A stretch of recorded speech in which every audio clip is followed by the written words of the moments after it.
Welcome back guys. Ito ang first impression ng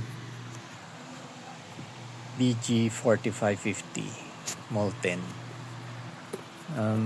So guys, nakuha ko siya sa sale sa Shopee.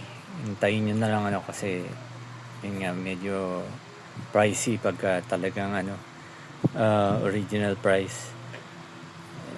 Anyways, yung about sa skin niya, napansin ko talagang para siyang tulad ng regular balls na may pebbles, hindi katulad nung 4,000 flat lang na parang skin type lang, balat ng kalabaw, makinis. So ganun siya.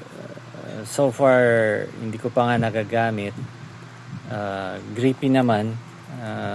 Ayan, kaya sa left hand, right ako. Dali lang. Ayan. Ang by the way, para makita yung original, talagang ayan, yung barcode walang, wait lang yung barcode ay walang step down. Ayan. Ayaw pumokos.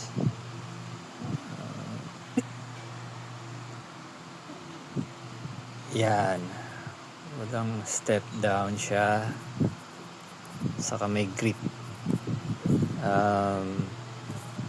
May ang sa naman niya, sizing, medyo disappointing guys, kasi hindi siya malaki siya na 29.7.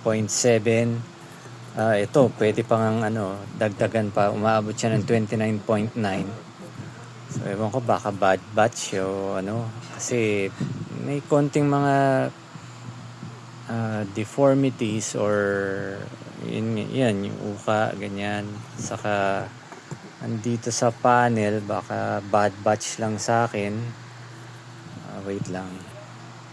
Ayan, kung makikita nyo, hindi ma-focus, may parang nakaangat na hindi nag-glue masyado. Sorry guys, hindi maano sa camera. Basta yan, para sa parang nakaangat siya. Pero overall, kung yun lang hopefully hindi siya mawala.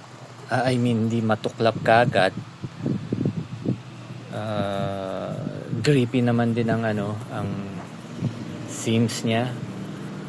So by the way, nga pala, ang nasa light, para sa akin nasa light side talaga siya, 588. Pero yun, may range naman kasi na hanggang pinaka legitimong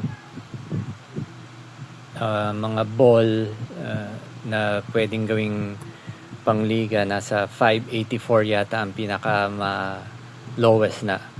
583 pababa, wala, na talagang super lightweights na yan. So yan guys, hopefully one of these days ko, pero na-testing ko talaga ng todo. Pero hindi ko pa sure ngayon summer kasi nga ang daming nasunugan sa court.